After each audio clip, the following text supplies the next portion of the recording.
welcome to Modern Day Debate. My name is Carissa, and I'm going to be hosting the debate tonight on ethics and God, on atheism and Christianity. So we're really excited for our debate tonight. We have two seasoned debaters going up against each other. TJump, I know probably most of you have heard him debate on this channel before, and same with CJ Cox. So we're really excited to have them on tonight to be debating this. We are a channel, if you haven't been here before, that we host many debates. So definitely subscribe if you are new. There's going to be a lot of debates coming up here. So the structure of tonight's debate is going to be 10-minute openings, followed up by about an hour of open discussion, and about 30 minutes of question and answer. So if you do have a question that you really want it to be answered by either of our debaters tonight, feel free to go ahead and fire it into the super chat for a guaranteed answer. And without further ado, I'm going to go ahead and let our debaters introduce themselves. If you like our debaters, they have their links in the description box below, so you can definitely go and check out more of their content. Also, be sure to check out the debates they have on our channel as well. So definitely look into those. TJump, I'll go ahead and start off with you. What will people be able to find on your link? I'm TJump. I run a YouTube channel, youtube.com/TJump. I have conversations with apologists and academics about reasons to believe in God, usually. I just show how it's easy to debunk all the different apologist arguments at every academic level. Check out my channel. Very cool. Thank you. And CJ, what will people be able to find at your link? Yeah, thank you. So I'm CJ Cox. I also have a YouTube channel called The Synagogue, a portmanteau of cynic and synagogue. So far there, I do a podcast on news and geopolitics and a second podcast on apologetics. And yeah, that's the gist of what I have so far. I don't usually tend to post debates because I tend to do debates on other people's channels, but I'm going to start getting in the habit of posting debates because they always say I have the rights to. I just kind of never do. Gotcha. All right. So without further ado, we're going to go ahead and let CJ start with his opening statement. So the floor is yours. All righty, and thank you very much for that. So to kind of point out exactly what it is that I'll be defending today, the position that I wanted to discuss with TJump was basically that I believe not only that the existence of the Judeo-Christian God can justify objective ethics and morality, but that indeed it does, and that nothing else so far, at least that has been postulated in theory or philosophy rather, is even close to getting what I think is a proper explanation. So with that, what I want to point out is a few qualifiers. First off, when I say objective, I do mean objective to human beings, not objective in an ultimate sense. So for example, if moral Platonism were to be true, it would be objective, that the morality would be grounded and therefore objective to all human beings, but in theory, the Platonic object could be different. So it wouldn't necessarily be objective in an ultimate sense, right? So that's the first thing I want to say as a qualifier. The second thing I would like to point out as a qualifier is, by God, I do mean specifically the Judeo-Christian God, otherwise known as, which would otherwise be described as a creator God who is the uncaused first caused, and therefore the ultimate not only moral standard, but probably standard for numerous other things. I do believe this God endows his human creation with what is traditionally known as the imago Dei, but basically just the image of God.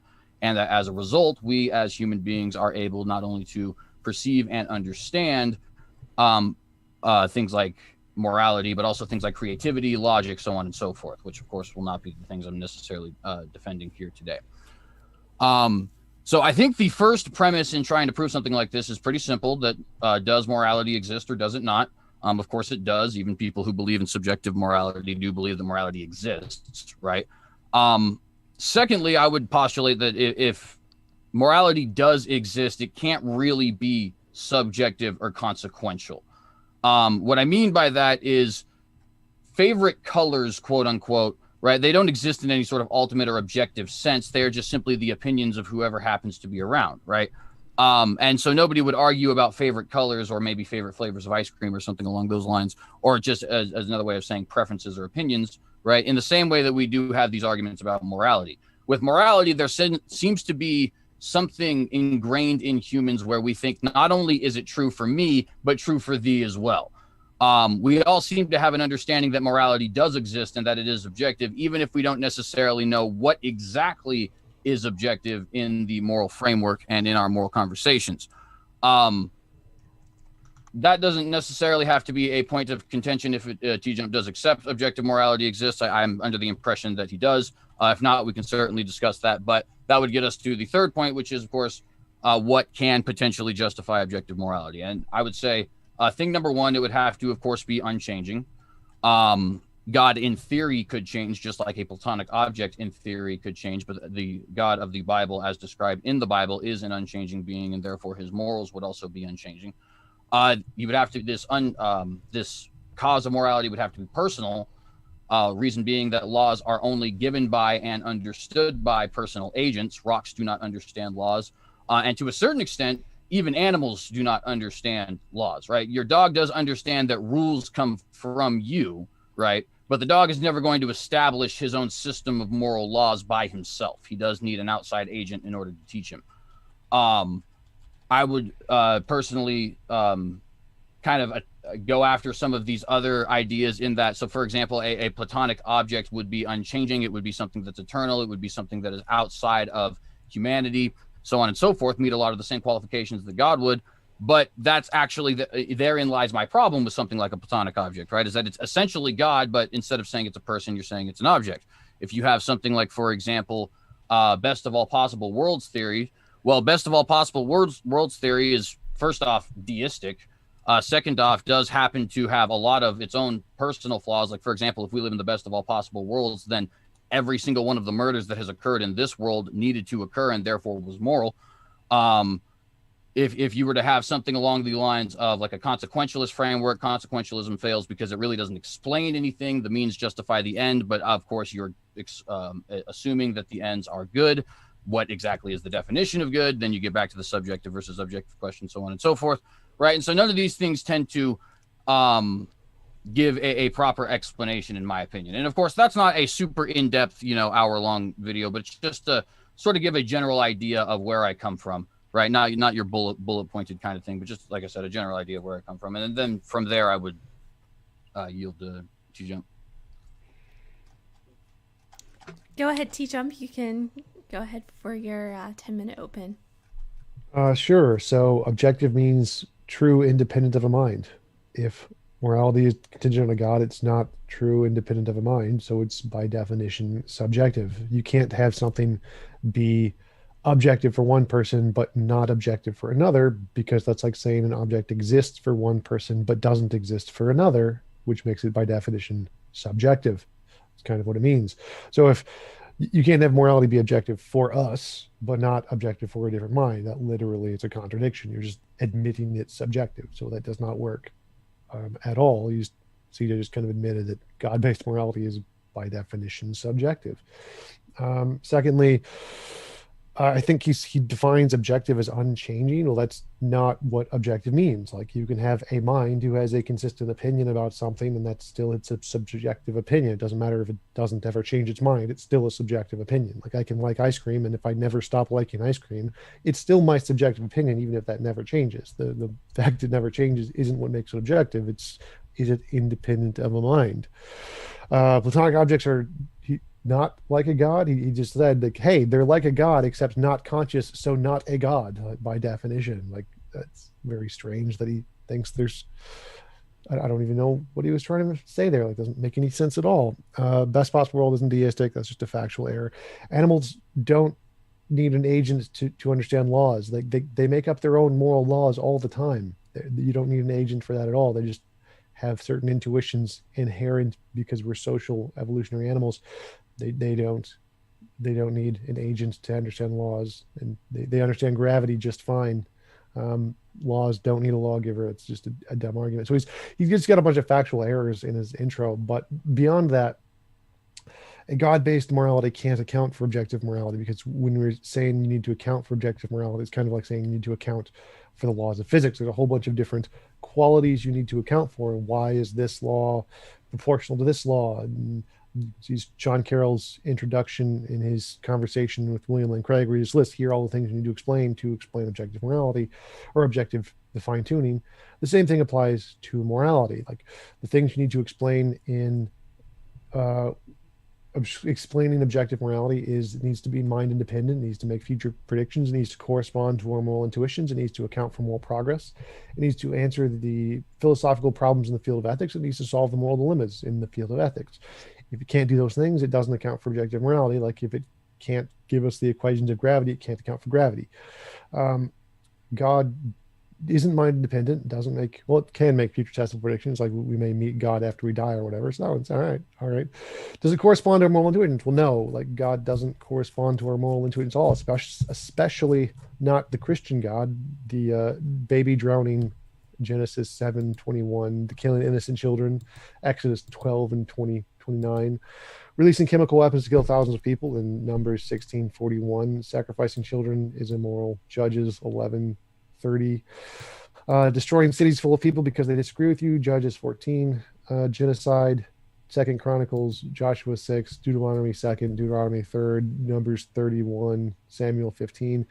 Clean all the women and children except the young women, and then using them as slaves, Judges 21. Like clearly, this thing is not the basis of objective morality. Just ask yourself, if you discovered Hitler was actually the God of the universe and decided to make himself a human being just to torment the Jews, would you worship Hitler? No, it doesn't make a difference if he's the creator of the universe. He doesn't explain objective morality. He's a moral monster. Same with the Christian God. It doesn't matter if his pet dog was perfect and sinless. If he's a mass murderer, his pet dog doesn't make up for all the mass murdering he does. And it doesn't matter if he sacrificed his pet dog for the sins of the world. He's still a murderous mass monster and clearly not moral.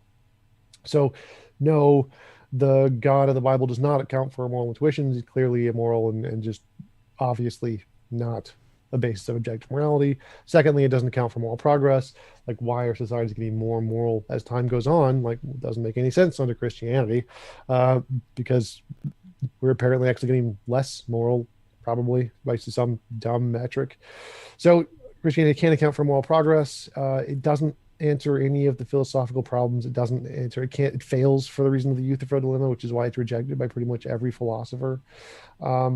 It can't account for G.E. Moore's open question argument. It can't answer questions about where the goodness comes from or what grounds it. It's just made up by God's opinion. So God-based morality fails to answer any of the relevant questions in philosophy. It can't solve any of the moral dilemmas. Like if you have a trolley problem, well, which one should you flip the switch to save the 1 and the 5? Well, depends. What does God say? Well, that's not really an answer. So it can't answer any of the moral dilemmas because it doesn't provide any objective principles. It just says whatever God says, and that's not actually a moral principle. That's divine command theory. So for it to be a moral principle, it has to say this particular action is more moral than this particular action, not whatever God says. That doesn't tell us anything about morality. So nothing about a God could even qualify as objective morality, which is why the consensus in philosophy is that doesn't work, and that's a dumb argument. It doesn't account for moral progress. It doesn't account for moral intuition. It doesn't answer the problems in philosophy. It doesn't answer moral intuitions. It doesn't correspond to our moral intuition. Obviously, God's a horrible moral monster, and clearly it's literally not possible for a God to be a basis of objective morality because it's based in the opinion of a being, so it's contingent on the mind. So by definition, it's not a basis of objective morality. And I'll just conclude there. All right, and with that, we can get into our hour of open discussion. Alrighty, so there's a couple things I want to point out. So firstly, you said that objective is defined expressly as being independent of a mind, but that is not accurate. The definition of objective is expressing or dealing with facts or conditions as perceived without distortion by personal feelings, prejudices, or interpretations. It's another way of saying basically that these are factual. If saying something that is factual for humans or factual in the world in which we live in, this physical world, right, is definitely a claim that is objective. And I don't know any moral philosopher or any philosopher of any kind who would disagree with that definition. Could you perchance name me one. Your definition is the exact same I just gave you. The whole independent of personal feelings or opinions, that's the mind thing, like God's feelings or opinions. Right, but so you know very well though that when it's saying personal feelings, it is referring to human beings. It's not referring No, to something zero that is zero philosophers agree with that. This is all that is minds. not. Can you name me even a single philosopher who would Every disagree one with of that? them. Because William Every Lane Craig, for single one of example, would them. agree with that. G.K. Chesterton, for example, would agree with that. I don't know if you would consider Sam Harris to be a philosopher, but he would absolutely agree with that. I've yet to he hear wouldn't. anybody present the argument that God, because he is somehow a mind, is not objective, with the exception of TJump, to be perfectly frank. Yeah, all of them. Again, this is the consensus in philosophy, Stanford Encyclopedia, or the Phil Surveys paper, Objective Morality and Ethics. Does God work? Nope. This is the consensus. Like independence. I mean, there is no consensus. That's just false. There is a consensus. Like there's definitely not. I just quoted you at least 3 different philosophers of the modern world who do not agree with what you just said. Well, you're wrong about 2 of them, and the opinion of theists doesn't really matter here. The consensus is atheistic because the consensus is against theism. There is a consensus. You can look it up. Phil Survey's paper. There have been polls on this. There definitely is a consensus. And so there's a consensus so long as you don't count, the vast majority of moral philosophers who are theists. I mean, it's like well over 50%. No, I can add them in, and you'd still have a consensus. The consensus is 57% of philosophers are moral realists, 15% are theists. That's including all of those people. Like the consensus is theism is wrong, and it's not. It's in literally every field. The consensus is theism is wrong. I mean, that's just simply not accurate. Like I said, first off, there is no consensus as in a universal agreement. But second off, and much more importantly, I'm not sure where you're getting your statistics from, but the overwhelming majority of philosophers throughout history who have been in the field of ethics, including in just recent history, have absolutely been theists. Like I said, I already named a couple in the case of G.K. Chesterton, William Lane Craig, C.S. Lewis, obviously, is an example. David Wood is one that comes to mind. Now, of course, these are all expressly, theists, but that's kind of the point, right? Here it is. Phil Survey's paper results, percent of philosophers. This is the largest survey of academic philosophers today. Percent of philosophers that lean towards moral realism is 56%. Percent of philosophers that lean toward theism is 15%, and the percent of philosophers that are atheistic is 72%. And so who exactly are they counting there? Because like I said, I just mentioned numerous different. I mean, Aristotle isn't an atheist, right? Plato isn't an atheist. Immanuel Kant isn't even atheistic all the time. Stop. The consensus is modern philosophers who are living, and the current consensus. We don't say the consensus is the world was flat because most human beings thought the world was flat 10,000 years ago. No one cares. Like Jay, listing a few theists isn't relevant. So yes, the consensus is against you. This is a fact. This doesn't help your point. Why are you like, oh, you listed William Lane Craig? No one cares what his opinion is. This doesn't help your point. Very many people care what his opinion is. I mean, that's not necessarily relevant to this. He's certainly a successful philosopher, though. Yeah, the consensus doesn't mean literally everyone, so that doesn't help your point. So can you quote me any philosophers who have said expressly that because God is a mind that, and by the way, if you can, I'm not necessarily worried about that, but just I'd like to know who says because God is a mind that he can't possibly be objective. Yes, there's lots of them. I can't list them off the top of my head. It's, again, the consensus. Like everyone understands this. It's the part of the definition of objective. Okay, but you keep saying that, but I've already, like I said, mentioned numerous figures who don't actually agree with that. Again, right? I don't care what your cherry-picked answers do. I care about the consensus. The consensus is God-based morality fails because it's contingent on a mind. Okay, but you still can't provide me any actual. Yeah, I don't need to provide you any examples. I just gave you the arguments consensus. For why, right? What? So, in other words, me sitting here saying to you that there's no philosophers that you can actually bring me who say that God cannot possibly be objective because he's a mind. You don't actually have a source for that. That's just to the best of our knowledge. Nope, I have tons of sources for that. I don't need to provide any of them because it's the consensus. Like I can prove it because objective means independent of feelings and opinions, i.e. a mind. So if it's contingent on God's feelings and opinions, then it's subjective to his mind. That's literally the definition. This is like the most common argument in philosophy against theism. All right, well, so I suppose we'll just have to go ahead and agree to disagree with that one because we could get stuck on certain things, of course. No, I'm happy to just keep bringing this up. That's the consensus. If you disagree with it, you're just ignorant of philosophy. I'm happy to win there. It's pretty easy for me. I mean, it's perfectly. I mean, you want to make an argument from consensus, that's fine. That's actually a logical fallacy. But Which fallacy I've is already that, made Jay? some Which, points Jay, off Jay, there which that I want to fallacy get is to. that? Another thing, I just wanted to correct the record. So you said number one, you said that my definition Jay. of objective was that it was unchanging. That was not. That was one of the things I said had to be considered, but that wasn't the sole thing that I said had to be considered. In fact, my main point was it's that it was irrelevant. independent of human reasoning. Jay, that's irrelevant. I proved it's irrelevant. But which fallacy is an appeal to consensus? Which fallacy is that, Jay?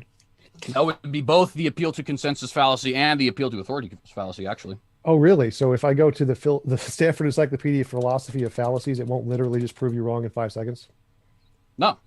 Oh, Matter of okay. fact, here, So let's do the pull up. Stanford Encyclopedia Fallacies. Derp. Fallacies. Ad populum. That's the populum. The ad populum, similar to the ad vericulatum, is a difference between the source of an appeal that is a popular opinion or common knowledge rather than a specified authority. Oh, shit. Just proved CJ wrong. Damn. What was the other one you said? It was the appeal to authority, right? Appeal to authority, yeah. Appeal to the ad vericendium fallacy concerns appeals to authority or expertise. Fundamentally, the fallacy involves accepting as evidence for propositions the pronouncement of someone who is taken to be authority but is not a real authority. Oh, shit. Guess that one proved you wrong, too. Damn. Actual authority. Yeah, that is. Hold on. That is not the way anybody has ever been using the argument from authority. The argument from authority has been expressly that just because somebody is an authority does not actually mean that their argument is correct. That has always been the point.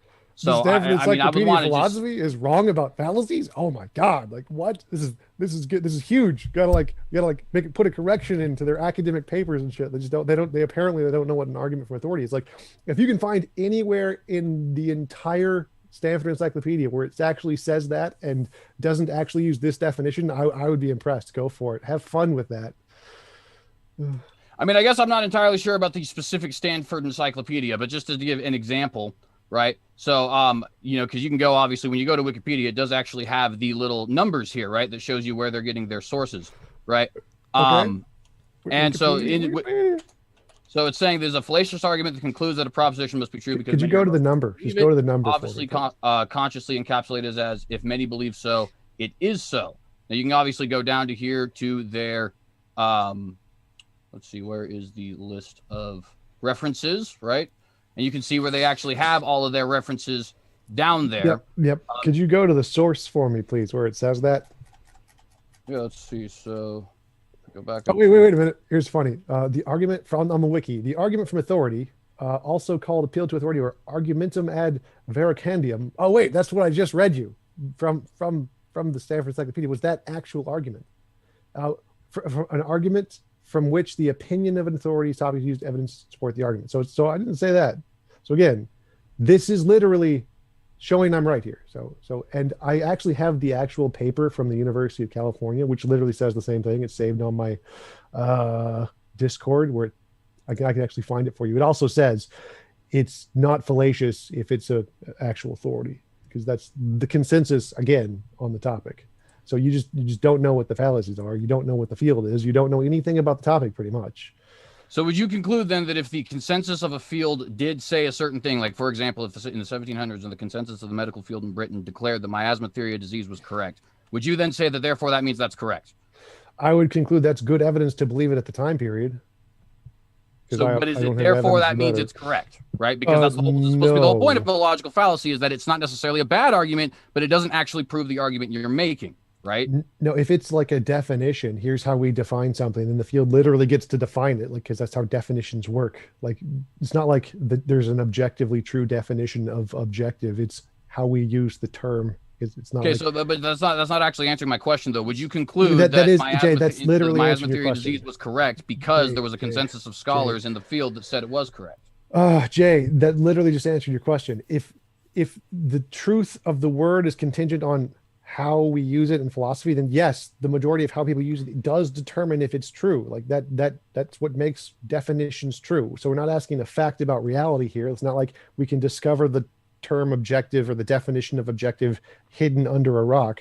The term means what we use it in philosophy. So if the majority of philosophy use it in this way, then yes, that's the consensus. It is objectively true. This is what we mean by the word.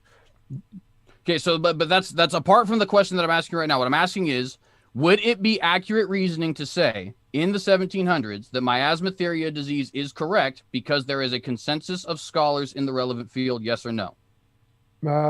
Inductively, you could confirm that if you had no other basis of evidence. Okay, but the answer is obviously no, because miasmatheria disease is incorrect, right? Which is why you are not trying to answer yes or no. I mean, obviously, you're dancing around this question because you know the theory is not correct. And if So you this were is to called the buy Galileo into fallacy, the like consensus of the authorities at the time, no. right, So this is called then the you would be Galileo buying fallacy. Hold into on, I'm sorry, True. TJump. Let's let CJ finish his point, and then we'll get right back to you. Go ahead, CJ. Well, I was just saying, I think I had just finished there. I was just saying that if you were to buy into the consensus at the time, consensus of relevant authorities at the time, you would be buying into a theory that's just not accurate. Yeah, so this is called the Galileo fallacy. Only ignorant people make this because it's like saying, well, maybe is it reasonable to believe that heart disease is lethal and you should go to a doctor if most doctors believe it? They could be wrong. Oh my God. Like, yeah, they're right. The modern consensus is more well informed than the ignorant people of the past. So believing that what the modern consensus, who bases their beliefs based off evidence and current predictions rather than just dogma and religious nonsense, yeah, it's reasonable to believe what we say today significantly more than what religious people who didn't understand science believed in the past. So there's a difference. I'm talking about between religious those. people. We're talking about professionals. No, ignorant religious people in the past who believed miasma and other stupid theories were not reasonable to believe because they believed things based off of religious dogma instead of evidence. Today, we believe things based off evidence, so believing the consensus is far more reasonable. That's why it's a Galileo fallacy to say, oh, but the consensus was wrong in the past. Like, it not relevant to the conversation. Well, hang on. I'm not saying because the consensus was wrong in the past, it must be wrong now. I'm saying that is just, it's not. You can't conclude because of a consensus that therefore something is accurate. It's just not it's evidence. Correct reasoning. Evidence. If you concluded that, you would be wrong the vast majority of times throughout history. You can never prove anything with certainty. It's just evidence. It's good evidence. Yes, it is good evidence that if doctors think heart disease is lethal, you should believe it's lethal. You should come to that conclusion based off of the fact doctors believe it. You should come to the conclusion that engines need oil to run if all of the engineers believe it. Yes, it is reasonable to believe that what the majority of the consensus believes is probably true about reality. That is reasonable. See, personally, I would disagree. I would say that it is reasonable to follow evidence where evidence lies. Human beings have agendas, and agendas can definitely persuade people towards certain things. I can give just a really simplistic example in the NFL, right? A lot of people had, and it wasn't like it's obviously a big deal, right? But people didn't believe in the idea of the running quarterback. You had to be a drop back quarterback. That consensus, which was done by experts in the field, was wrong, as recently displayed by the fact that virtually every young quarterback is mobile. Now, that's obviously a small, irrelevant, and not very important example, right? But the point there remains that what you actually are going to base, what you should actually be basing your theories off of and your arguments off of is evidence, not the authority or the consensus of said authority, because that can very often will be wrong. For example, you said, well, if the majority of doctors agree with heart disease being a problem, then maybe you should try to fight heart disease. That's a good example because it's true. But when the majority of doctors think that bloodletting, for example, is a good idea, right? Well, bloodletting's not true. And therefore, that's not a place where you should want to trust the doctors, right? No, again, that's a Galileo fallacy. A bunch of ignorant religious people in the past were wrong. Therefore, scientists today are wrong. Yeah, you keep saying, no. hang on, you keep saying religious. That's just that You're just throwing that word in there to try and make your argument better. That's just rhetoric, right? We're talking about people who were actually studying the field. They weren't getting this from the Bible. There's nowhere in the Bible that says bloodletting is a good thing, right? Or any other religious text for that matter. So ignorant religious people who got beliefs based off of their dogmatic positions and they thought they were right about their interpretations of the God. They had delusions that you shouldn't believe. But you keep giving this Galileo fallacy of people who were dumb in the past were wrong. Therefore, today it's unreasonable to believe the consensus. That doesn't work. That's a Galileo fallacy. Secondly, when you appeal to motivation, that's an appeal to motive fallacy, saying, people have biases. Therefore, we shouldn't trust the consensus of experts like doctors. Clearly, that's wrong. Nothing you're saying here all of it's just factually wrong. Like I can just list appeal to consensus fallacy, Galileo fallacy. It's one of the qualities of pseudoscience to blame a global conspiracy or a bias in some group of experts. It's not a global conspiracy theory. It's the simple fact of the matter. People do have biases, right? Yeah, that doesn't mean that they're necessarily untrustworthy. It just means that these sort of things need to be taken into account and that human beings by themselves that's what science not be does. Considered the authority, but the evidence itself. That's what science does. Science takes into the biases and gets rid of them. That's kind of the point. That's why it's reasonable to trust the consensus, because it takes account of of that. So again, it's a pseudoscientific conspiracy theory to say the consensus has a bias, therefore I don't have to trust what their position is. So no, it is reasonable to believe the consensus in modern day about pretty much everything, like pretty much everything. So if you're rejecting the consensus, it's just like rejecting that your doctor tells you it's unhealthy to eat fat all the time because you're going to gain weight. Like that's your argument here. We should reject the experts because of your feelings.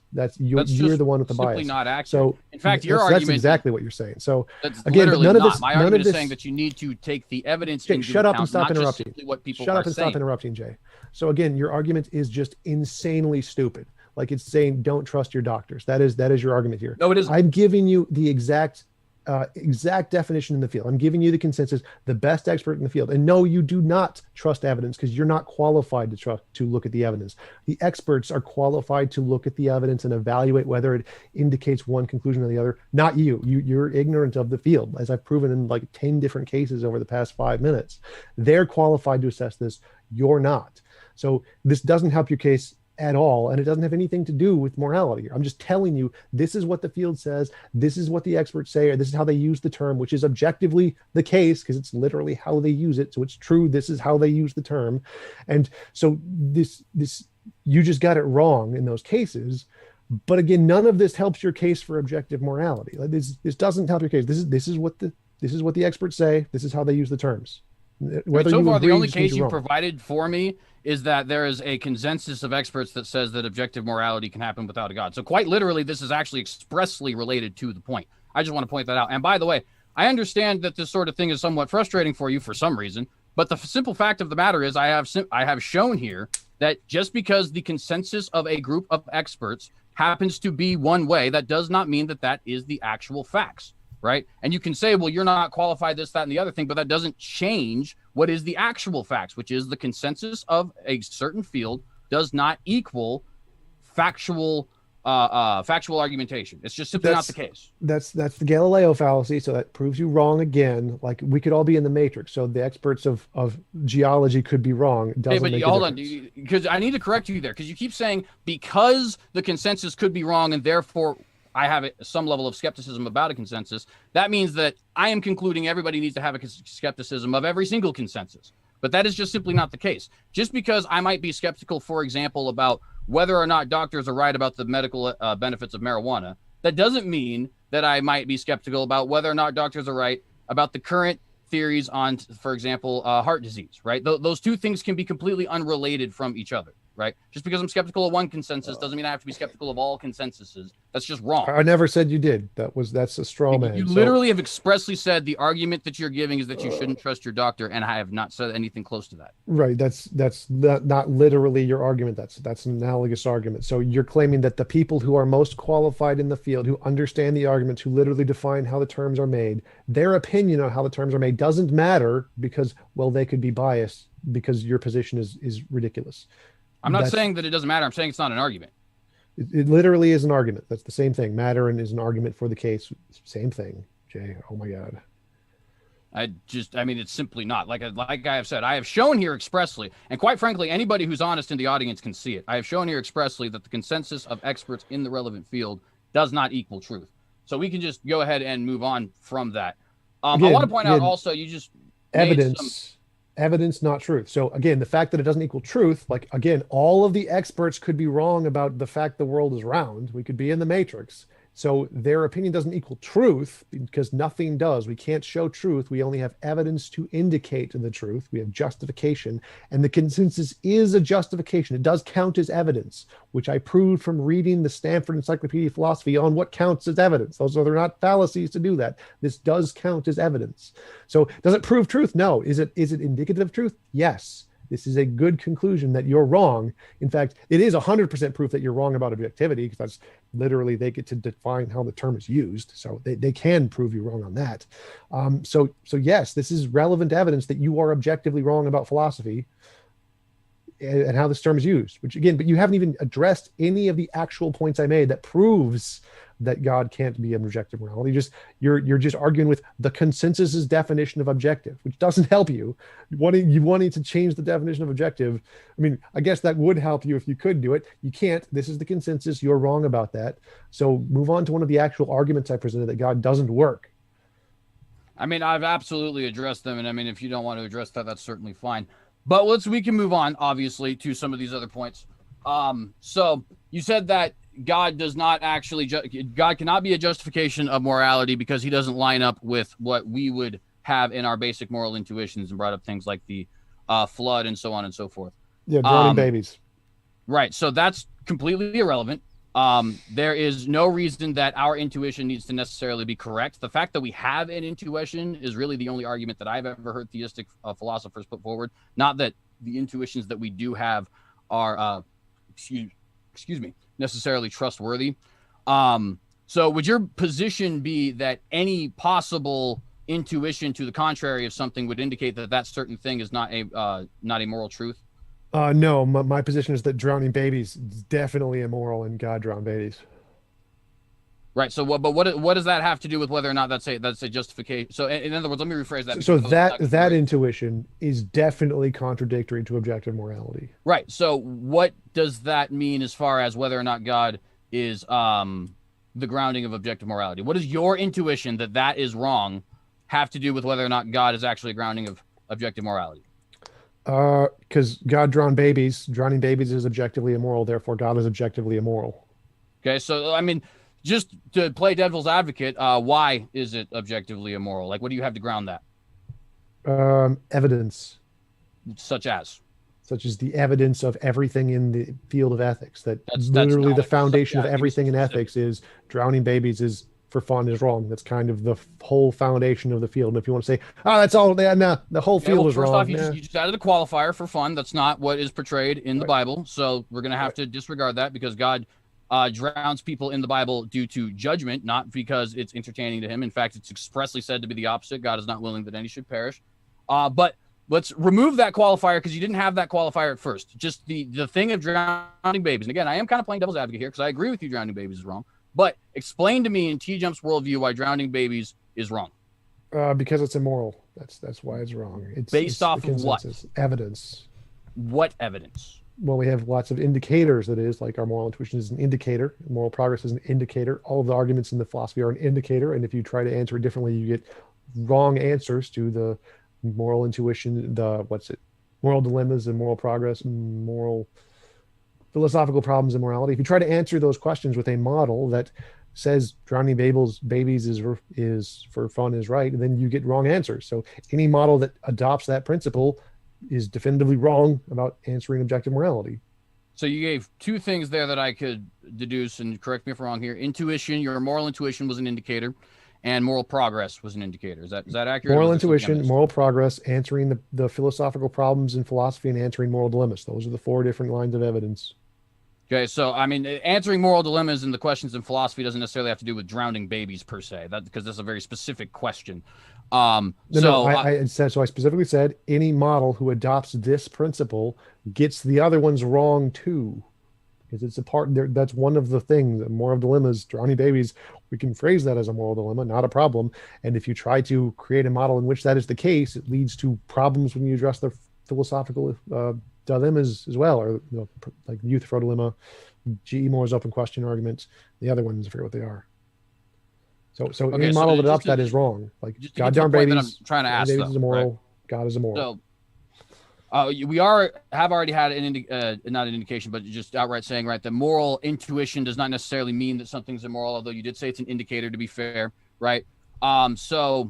Moral intuition in some situations, it leads people to believe in things like the death penalty. For example, most people, at least in my personal experience, if you were to ask them what should happen to a pedophile, people's gut reaction tends to be some level of execution.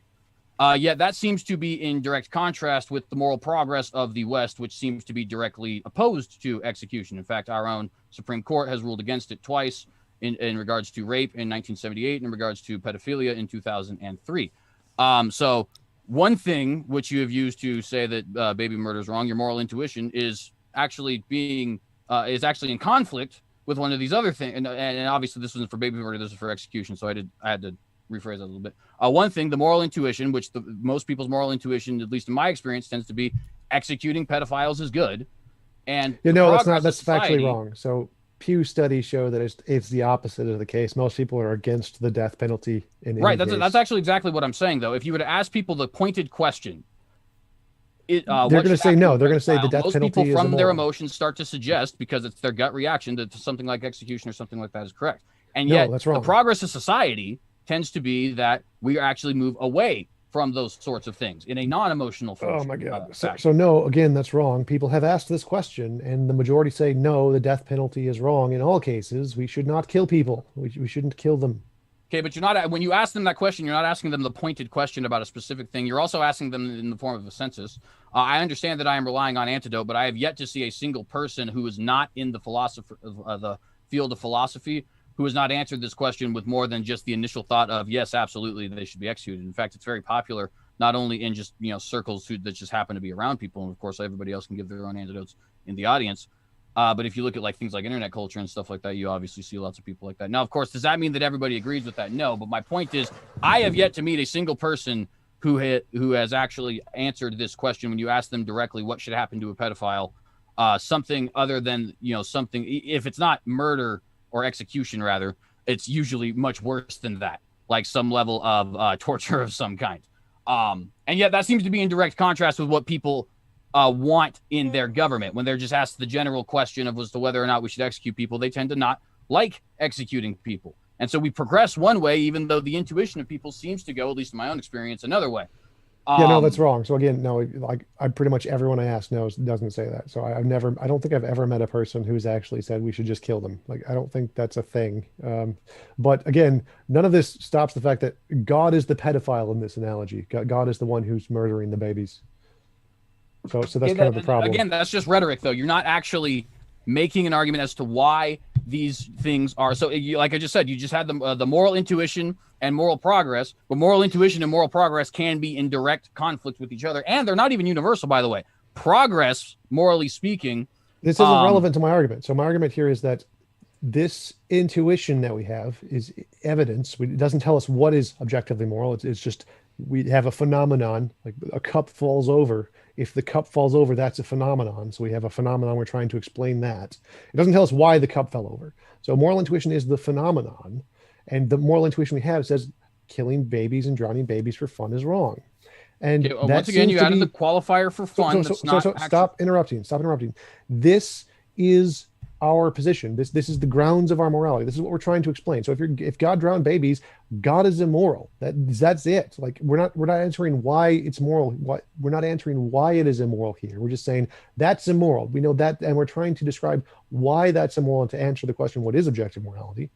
But that doesn't matter because God drowned babies, so he doesn't count as an answer. He can't answer that question. He's wrong. So that's the point. It doesn't matter why drowning babies is immoral in the ultimate sense. That's the only thing that matters. No. We're proving God can't answer the question. God cannot answer the question why it's wrong to drown babies because God drowned babies. So if we're asking the question, why is it wrong to drown babies?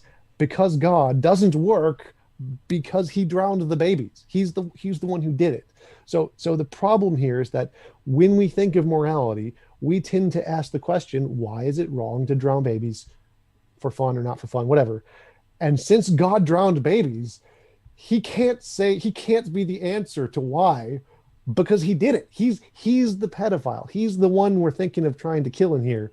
So that doesn't work as an explanation. That's the only point here. So we're not answering what is objective morality here. We're saying this one example, why is it wrong to drown babies, can't be answered by God. He doesn't work as an answer to this question because he's the one who did it. Okay, but you can't even prove that it's wrong, let alone that it's something that needs to disqualify God as an objective grounding for morality. I don't need to prove a different hypothesis. That's not the point here. Again, I don't need to prove morality to show God can't answer this question. Those are two different topics. So I can prove God can't answer this question because he's the one who did it. And then later I can prove there's other models of objective morality. The question isn't is it moral to drown babies. The question is, can God ground morality? right? And you're saying, no, God cannot ground morality. Essentially, you're saying God cannot ground morality because he does not line up with what my personal moral intuition is. But you can't even justify your own moral intuition. Yes, I can. I can prove objective morality in many other ways. There's lots. Again, the consensus is that there is lots of models of objective morality. The God one doesn't work at all. It's the minority. But again, that's irrelevant to the question here. So the question here is, like, if you don't think drowning babies is immoral, your model is wrong, and that's fine. It's okay.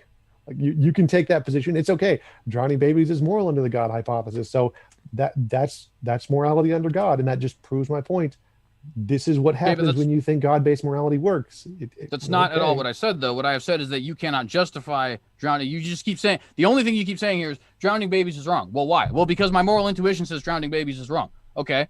So you don't actually have an explanation. See, I do have an explanation for that. I believe that drowning babies is wrong because babies are made in the image of God, and therefore you are not allowed to what would be the word there? I don't know why I'm losing this word. It's just killed, right? You're not allowed to take their life without some sort of a justification. Human beings are not also, this is a second justification that's in the God hypothesis, right? Human beings are not the arbiters of life and death, and therefore without some sort of a justification, for example, the trial by jury or something along those lines, right? Obviously people have their different legal standards, but the point is, right, we can't just go out killing people. We don't have the power over life or death. We are not the arbiters of whether or not people get to live or die. Those are both two things that under the God hypothesis explain why it is wrong to kill babies. But you don't have anything for why it's wrong to kill babies other than my intuition says that it's wrong to kill babies. Wrong again. So you're asking for a different alternative hypothesis to explain objective morality. Like there can be other hypotheses of objective morality that could explain why it's wrong to drown babies. But I don't need that to prove God can't answer the question. So since God drowned babies, he just proved your answer wrong. God literally just showed he is immoral by your definition because he drowned babies. So he can't answer that question. It's like saying God is an objective basis of morality, but it's contingent on his mind. It's literally a contradiction in the definition. So your definition just objectively fails because if you're asking why is it wrong to drown babies, and God is the one who did it, and he's the one grounding morality, that leads to a contradiction. A equals not A. Actually, now, so I can make true. a different. I'd like to point out. One sec. I can make a different hypothesis where I could prove morality tomorrow, and that could give us the grounds. But I don't need that. That's a different topic. The topic here is, can God ground morality? The answer is obviously no, regardless of whether something else does. That's not the question.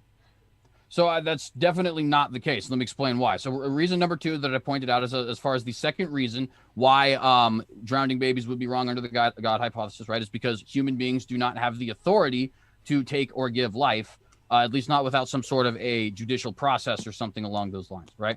God, on the other hand, not only, and this is not limited to Judeo-Christianity, by the way, this is basically any monotheistic religion out there in which morality isn't about what humans do, so it's wrong for humans to drown babies. That's not immorality. I never said that. I said it's wrong to drown babies. Nowhere, human wasn't in there. Morality isn't for humans. Well, that's something that Jay. Hold on. I'm sorry, TJump. You did interrupt CJ, so I'm going to let him finish his point, and then you can go back. Okay. So when I'm just going to mute right now because I need to stay on my one point. All right.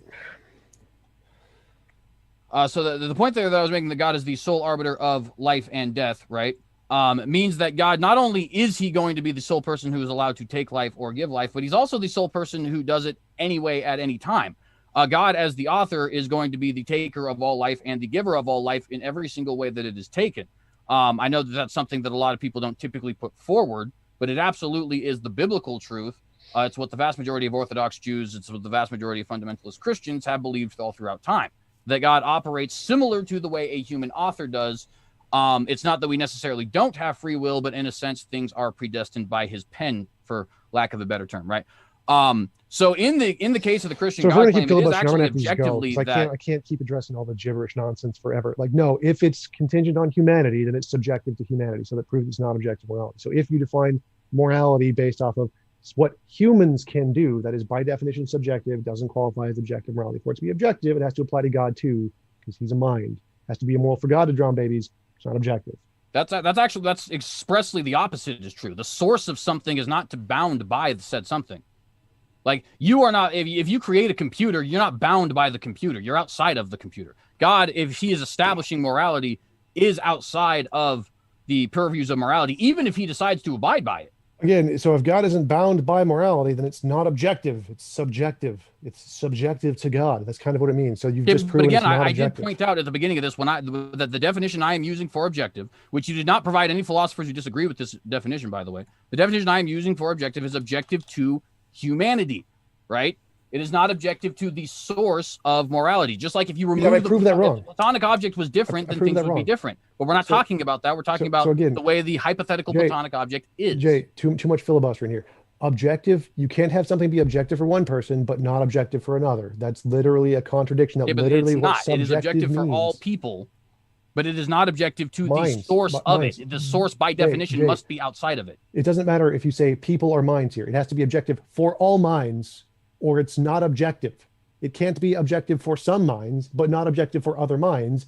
That's the definition of subjective, Jay. You can't have it be objective for humans, but not objective for God. Doesn't work that way. That's subjective. That's what it means to be subjective. You can't have objects exist for some people, but they don't exist for other people. Why? Because that would mean they're relative or subjective.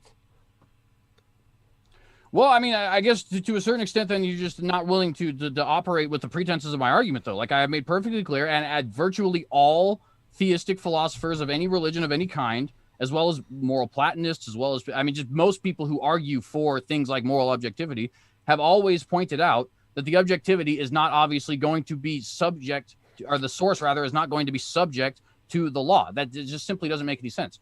The source of time cannot be subject by time. That which is the source of matter has to be outside of matter. These are arguments people make all the time, and the same would be true for morality. That which is the source of morality is outside of the confines of morality. Yeah, no one Otherwise, except it couldn't theists. be the source. Jay, If the source filibustering. Too pre-existed, much, it is too much the source. gibberish points. Like stick to one point. Like no, everyone in philosophy agrees that's wrong. The consensus says that's full of crap. They all reject the theistic arguments because they're all garbage. And the same in physics. Like no, the source of matter doesn't need to be outside of matter. That's again rejected in physics. That's a dumb argument. So no, none of those theistic that is arguments. a contradiction of the word source. How can you be a source? Stop, Hold Jay. on, None of those arguments are actually accepted by anyone in any of the consensus of any of the fields. It's all just theist garbage arguments that no one thinks are good, which is why the consensus is rejected for every theistic argument. The consensus rejects their garbage in every single field. No one accepts that. But again, that's irrelevant because I proved it can't be objective. You can't have an object exist for one person but not for others, because that means it's subjective. It doesn't objectively exist. Same applies to morality. Literally, it can't do that because that's the definition of not objective. Okay, so I just want to briefly, because you said that this is just something that's just rejected by everybody. So I just want an example. Do you know anything which is simultaneously the source of something which pre-exists it? That doesn't make any sense. Exactly, it doesn't make any sense. You are obviously not within the confines of the thing which you are the source. No, Jay. Again, that's your dumb interpretation of physics. You literally just said the question doesn't make sense. The way you phrase it doesn't make sense because you don't understand physics. No one in physics has this problem. Past eternal infinite, totally fine. The source of matter, it's just always existed. That's going to be the source, I guess. So there's no non-material. Okay, so there's no source. You're saying it's eternal. That's ignoring the question and saying that there's a different answer, because you're basically rejecting the premises of the question. What is the source? Right? You're saying there is no source. It's been eternal. So yes, that's why it doesn't. The source doesn't all need right, to so be then there. Therefore, the source of something is still, like, my point still stands. If something does have a beginning, if there's a source to it, right, then that source is outside of that thing. That's just a fact. Again, no, that's not how it works. There's lots of ways you can have a self. Give me an example. Give me one example. There's lots of different models in physics like that. So this is not really a thing. Again, the three possibilities are infinite regress. Saying that models exist is not an example. That's literally an example. You want an example? Here is a model where that is the case. If you want me to empirically prove it. Which model? You just gave me nothing. You said I don't need to give you exact models. Just Google it. It's fine. So again, this is if you want to give me an example of a god, if you can't empirically demonstrate it, your argument is wrong. Haha. Go. Well, to be fair, I'm not actually here about proving a god as much as I am saying whether or not ethics. So you don't have to need to prove it. Oh God, yes, I don't have to either. So I can just say model in physics. God, you're done. All right. So again, we go back to the main point. You cannot be objective. An object can't objectively exist for one person, but not for another person. That's by definition of subjective. I mean, like I said, I don't understand. Like you've literally proven by your own words, right, that if something is to be the source of something else, that it has to be outside of that I thing. proved that wrong. So again, address my argument. If it's an object can't exist objectively for one person, but not objectively for another person, can it? Yeah, It's if not he is a possible. lawgiver, then he is the I source didn't. of that No, law, no. and by definition, he would not be bound by that law, and it would be objective to humanity and all of creation, as I had said that I was going to defend. So it's not objective. So an object can't objectively exist for one person, but not objectively exist for another, because that would mean it's not objective, right? Huh? Again, the point that I was here to defend is that it is objective for creation, not objective to Right. God himself. That's what I'm addressing here. So it can't be objective for one person while not be objective for another person. So if you're saying it's objective to humanity, that means you're saying it's objective to one person, but not objective to another person. So how can an object exist for one person, but not exist for another person? Right, and I've explained that. This particular object, if you will, morality, God is the source of, and by definition, the source of something is not bound or within the confines of that thing. It is outside of that thing. Even if God decides to abide by his morality, or if by his nature he's compelled to abide by his morality, he would still be the source of said morality and therefore would not be obligated to abide by said morality.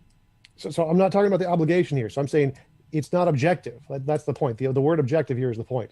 How can it objectively exist for one person, but not objectively exist for another? Now, if he's bound by it or not, doesn't make a difference, but it's subjective by definition.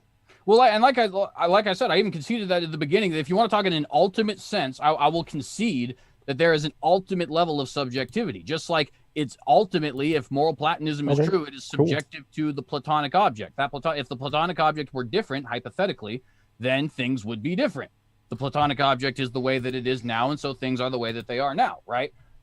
So yeah, in theory, but that's why I point out objective to creation. It's sort of like the same thing as like the hard solipsism thing, right? People say like you can't prove definitively that hard solipsism isn't the case, and of course that's true, right? You can't definitively prove beyond any shadow of a doubt that other minds exist, although you can be very reasonably assured that your own mind exists. But in order to function at all, you have to assume that it's not true. Well, that would be sort of the same thing when it comes to this morality, right? We don't necessarily have to talk about whether or not the source of morality is grounded by this morality or whether or not it's objective to it. What we're trying to discuss is how things work in our reality here, right? This, what I would term creation, what you, I guess, would probably term something else because you don't believe in a creator. No, we're talking about objective morality. So if you just admitted that you don't have an objective morality, you have a subjective morality. You think your subjective morality applies to us pragmatically, but that's not an objective morality, because when we're asking, is it objective? We want to know it can't objectively exist for one person while not objectively existing for another person, because that's literally the definition of subjective. So if you're just granting God-based morality is subjective, yes, I agree with you. So it's not objective basis of morality.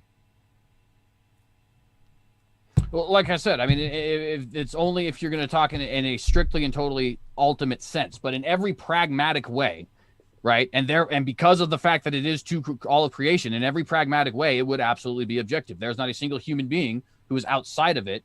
And I don't know of any philosophers who think of this as an issue. Virtually all philosophers I've ever heard understand that, and including the vast majority of ones who debate with other philosophers in this field, right? In debates on ethics and God, they understand the fact that when we are talking about objective morality, we're not talking about whether or not the source of said morality is also bound by it. That's, like I said, that doesn't even. No, that's literally what we're talking about. That's the point of the Euthyphro dilemma, which is the most common argument against the theistic God. So again, it seems like you're using the exact same contradiction of saying, well, how does it objectively exist for one person but doesn't objectively exist for the other? And you're saying, well, pragmatically is just the subjective word again. It's just a different word that applies for subjective. It can't be pragmatic or it can't be objective for one person, but pragmatic for another. It's like the earth can't be objective for me, but just pragmatic for you. Like, nope, not quite how it works. It's either objective for everybody or not objective. It either exists or doesn't exist. Objective, not objective. All right. The number of people doesn't make a difference. So if everyone's okay with it, since DJ, you started off, are you both okay with going to question and answer, or do you? Sure, want sounds more good to time? me. What about you, CJ? Yeah, no, I definitely don't mind that. I guess I didn't even realize how long we've been going. Yeah, I feel like we came to somewhat of a conclusion, so I wanted to hop in there when here TJump was able to like kind of give his last word since you started. So we'll go ahead to the questions. First one is from Layman. He says, at Tom, a Galileo fallacy is when an idea is mostly considered wrong, therefore it's true. It's not having an argument against the consensus. You mean mostly considered wrong by the consensus? Like, okay. All right. Next one is also from Lehman. He says, TJump, do you believe in consensus theory of truth? Because most philosophers reject it, making it wrong by his own volition. No, I believe in consensus theory of evidence. It's evidence. It's not about truth here. Again, the fact they could be wrong that the world is round, the fact that doctors could be wrong that the heart disease is bad, the fact doesn't mean it's true. That it doesn't prove that it's true that they believe that, but it's good evidence. So again, the truth here is just you don't understand the consensus. All the experts agree consensus is good evidence. All right, sounds good. Next one is from Caleb. He says abortion or murder supporters whining about God allowing babies to drown and go into eternal paradise is pretty inconsistent. Oh, no, I think abortion is technically murder too. So if there's a conscious being, it's always immoral to kill it no matter what. It's justified. Like if a woman has a person in her that is not consensual, then she has the right to remove that person from her because she isn't all powerful. Like if she was all powerful, can just snap her fingers and remove the child without killing them, then obviously that would be the moral thing to do and not to kill them. But she's not an all-powerful God, and she doesn't have the option to remove people without harming them. So because she's limited and human, she's justified in killing the baby to remove it from her. Whereas an all-powerful being would not be justified in mass murdering babies just because it felt like it, because it could do otherwise. It could do a more moral thing. It's just an immoral monster. Gotcha. All right. Do you want to say anything about that, CJ? Or because that wasn't directly toward TJump? No, honestly, I guess that would be, I would just simply say I do agree with that, but I wouldn't necessarily argue it just because it is technically a tu quoque. Whether or not you're consistent in your application of your morality has nothing to do with whether or not your morality is true per se. So, but I do agree that it is somewhat ironic that so many non-theists tend to be for abortion and yet seem to be very offended at God when he judges people. Gotcha. All right. Next one is from Logical, Plausible, Probable. That's Maddox. He says, Epic After Show starts in 5 minutes after debate ends. Open mic, come share your thoughts. So definitely check that out. And I'm pretty sure that's actually all the questions for tonight. I'll double check here. And if not, I will say keep on separating the reasonable from the unreasonable. And there's one more question. That was a lucky little catchphrase to get the one last question.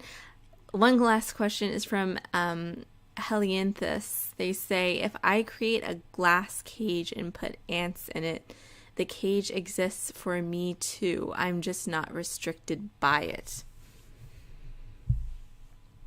I think that might be directed more toward TJump. No, I don't think so. He's saying that the cage exists objectively for both him and the ants. So it can't exist subjectively for the ants, or objectively for the ants, but subjectively for him. It doesn't quite work that way. It's still objective. Gotcha. Well, and I would actually, if I may, I would agree actually with what Tom just said, but I do think the analogy perfectly makes my point. God is not restricted by the rules that he has established. That doesn't necessarily mean the rules don't exist per se. It just means that he is not, restricted by the confines of them. And of course, there's a lot of conversations that could go into that by itself, but nonetheless, I do think it's a very solid proof of what I was trying to put forward here. Gotcha. That makes sense.